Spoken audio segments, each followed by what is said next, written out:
Bienvenidos a la sección 3.4, donde hablamos de la demanda efectiva en el contexto de la escuela de pensamiento keynesianista. La demanda efectiva para Keynes es un concepto distinto a la demanda planificada, prevista, porque podría ser que no todos los planes resultan como planeado.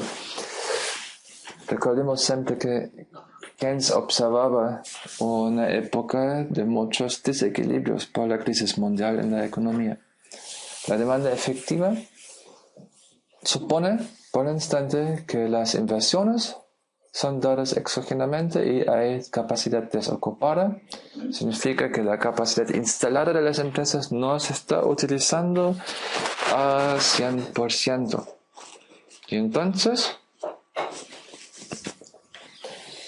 hay una ecuación aquí que dice que la demanda, el YD, se explicaría como la suma de tres componentes: el consumo autónomo y el consumo que depende del ingreso, y adicionalmente la inversión.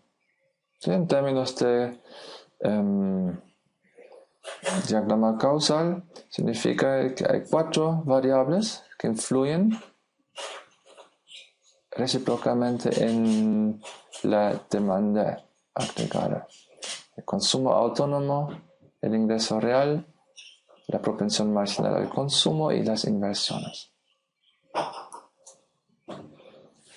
Veamos entonces cómo se conforma el argumento. Tenemos equilibrio cuando la demanda es igual a lo producido, a la oferta, y sabemos que la demanda efectiva se descompone en el consumo autónomo, el consumo dependiente del ingreso y la inversión. Entonces podemos combinar estos dos argumentos y proponer que en condiciones de equilibrio la producción equivale a consumo autónomo, consumo dependiente del ingreso y inversión. Y ahora este término lo podemos transportar acá. ¿Ya? Se entiende que el menos y acá y el 1 menos c se puede aislar de esta forma, y luego lo ponemos aquí de vuelta a la parte derecha de la ecuación y tenemos entonces una expresión para el equilibrio. Es cuando justamente el consumo autónomo y el ingreso dividido por 1 menos la propensión marginal al consumo. Tenemos entonces una condición bien identificada para el equilibrio. Y aquí se resume en la columna escala. ¿Qué significa esto en términos económicos? Hay una producción, un ingreso real en el cual realmente se da este equilibrio que presumía la escuela de pensamiento neoclásica. Pero no vale el teorema de Say, no vale porque la determinación del consumo no funciona de acuerdo a lo pensado por los neoclásicos. Y entonces, este equilibrio que se da en el mercado de bienes no es una consecuencia del equilibrio en el mercado laboral. Tiene su propia determinación, la que vimos recién. Y por lo tanto no hay una garantía de que coincidan estos dos equilibrios. Podría ser que el mercado laboral genera un ingreso de equilibrio y asterisco según la función de producción y las condiciones del mercado de trabajo, y que no es una solución que equilibra el mercado de los bienes. ¿Cómo sería esto entonces? Volvemos a una gráfica que ya vimos cuando se hablaba de los determinantes del consumo, solamente que ahora al consumo autónomo más el término que depende del ingreso agregamos la demanda de inversión. Porque mal que mal, lo que las empresas compran, bienes de inversión, también es parte de la demanda efectiva. Bien, y cuando entonces equilibrio en el mercado de bienes es inferior al equilibrio del mercado de trabajo, significa que no todo se ha comprado. Desde el punto de vista de las empresas, significa que no todo se ha vendido. Y la diferencia, eso lo vimos antes ya, es considerada como inversión en los inventarios. Por lo tanto, la inversión real total de las empresas excede a los planificados. Y eso significa que los planes se van a ajustar hacia abajo.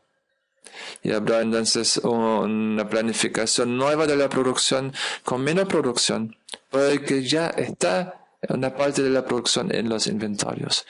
Y eso significa que bajará la demanda por trabajo, independiente del salario real de equilibrio.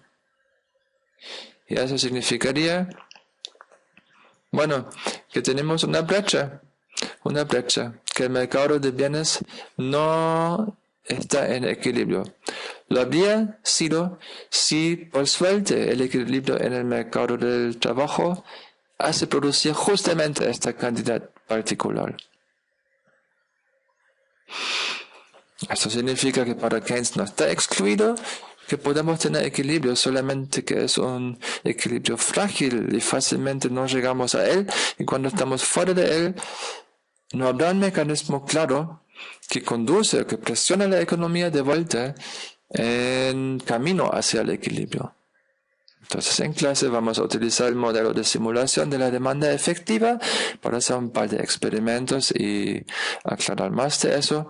Por el momento mantengamos que en el mundo de los conceptos de Keynes no hay garantía de que desde el mercado del trabajo se garantice automáticamente el equilibrio en el mercado de los bienes. Y entonces, tomándolo de nuevo aquí entre la producción y los ingresos y aquí inversión y ahorros. Dijimos que la demanda efectiva es, en parte por lo menos, dependiente del ingreso por el consumo y las inversiones. Que no hablamos antes ahora cuál es la determinante de las inversiones. Y en términos de producción es la demanda por consumo y la demanda por inversiones. Si asumimos por un instante que en el mercado de capital haya una condición de equilibrio, que las inversiones corresponden a los ahorros y los ahorros son una consecuencia aquí del ingreso, ¿sí? Porque son lo que no se gastó para consumo. Entonces de nuevo aquí tenemos condiciones frágiles, porque si los ahorros que corresponden a la situación actual en la economía exceden la inversión, entonces de nuevo tenemos una falta en la demanda, porque significa que esto no va a ser demanda de inversión, pero tampoco fue demanda de consumo, porque fue una decisión de ahorrar este dinero.